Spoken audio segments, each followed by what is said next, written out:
ask me about love in my generation, I would simply tell you there's nothing like love, but there's something like money in my generation.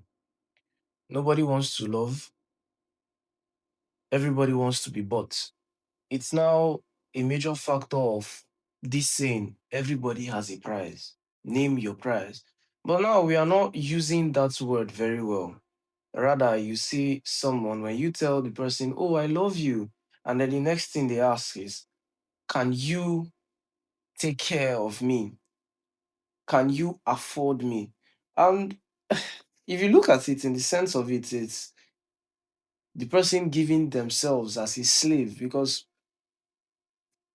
we all know slavery is something about pricing and all of that, and you give the person. The only time where there was trade by barter, that was giving yourself out for goods and services. But now we are doing love for money, and we are now giving ourselves out for love. What pays me the most is many people love based on what they've heard from social media. Now, I'm not trying to talk bad about anybody. Of course not.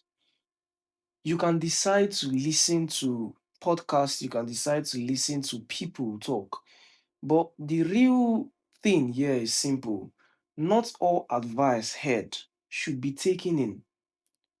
You hear someone giving you an advice, you take the part that applies to you. I mean, love is a beautiful thing. But in this time, if you ask many people, do you think you see yourself falling in love? I should say, falling in love now. And then what they will tell you is no, because there are many gold diggers out there. They don't think they can find real love.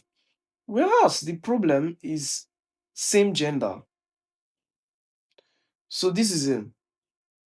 As a man, your own principle to love is caring. Your own principle to love is loving her to the point that, oh, if anything happens, you still be there for her.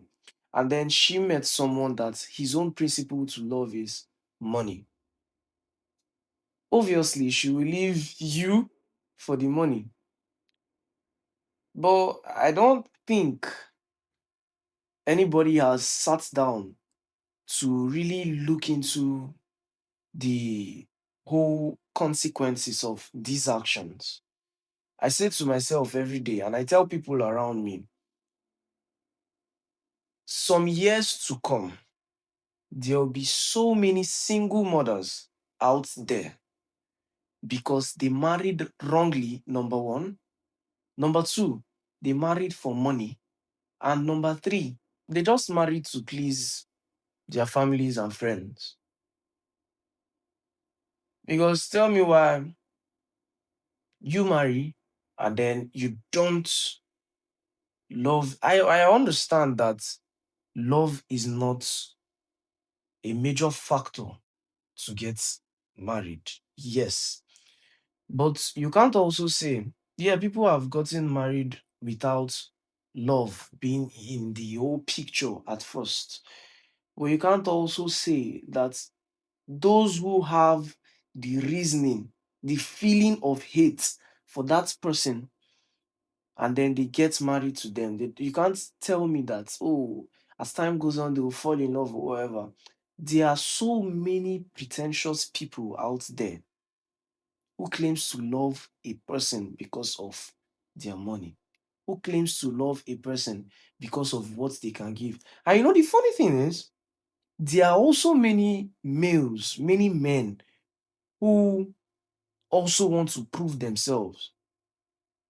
They want to show that, yes, if she loves me, I can buy her the latest iPhone, I can buy her the latest iPad, I can take her to Maldives and whatever. But it's confusing because I know that is not the right way to love. And then when you ask, they'll tell you the Bible says a man is supposed to provide for his family. Look at it in this light. When the Bible says provide for your family, the Bible is talking about a woman that you've legally married. You can't be in a relationship and tell me that the Bible told me to provide for my family. The Bible said, provide for my family.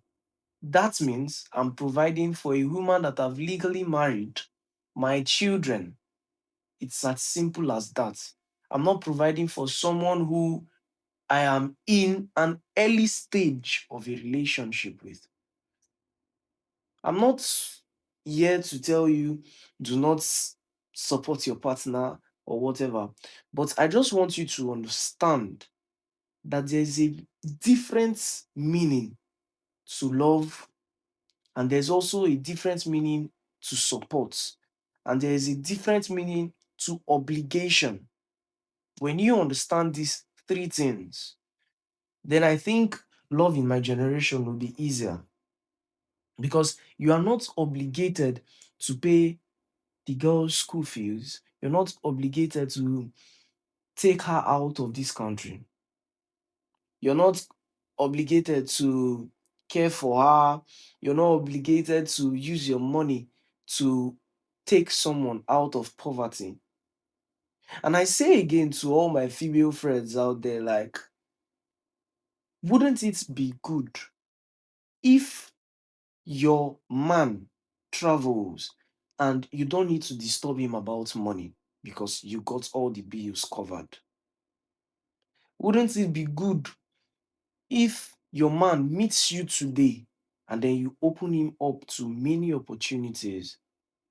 I mean, let's stop looking at this person who gets me bone straight, this person who gets me an iPhone.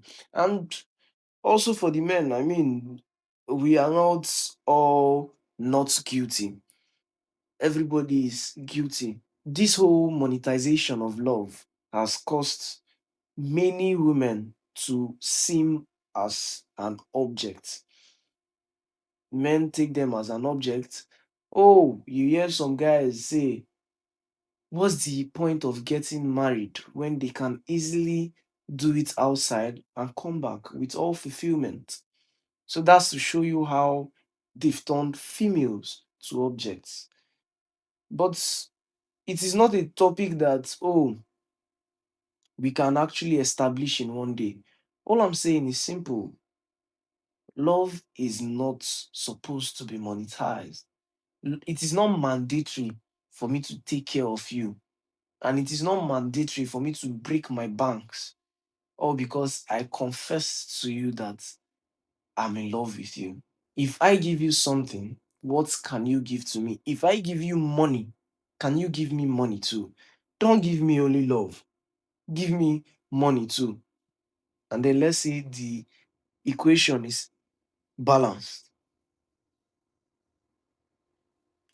But it's not that way anymore. I still look at our parents and I'm like, oh wow, their time must have been easy. Why? Most of them married for the vision of their man. They didn't marry under, oh, they are forcing you or whatever. No, it's simple. Find who you love. Don't just allow the person to take care of you and spend on you, and you listen to plenty TikTok, plenty reels telling you how to love. Those people that are telling you how to love might not have a perfect home, but they come out here, set their cameras, and tell you all that they want to say. And you believe, oh, yes, it makes no sense that you don't want to experience true love for yourself, but then you're spoiling the whole thing because of what you've heard on social media. Love is not to be monetized. And I'm not saying money doesn't come into the relationship. Of course, it does. But you wouldn't tell me how to spend my money because I say I'm in love with you.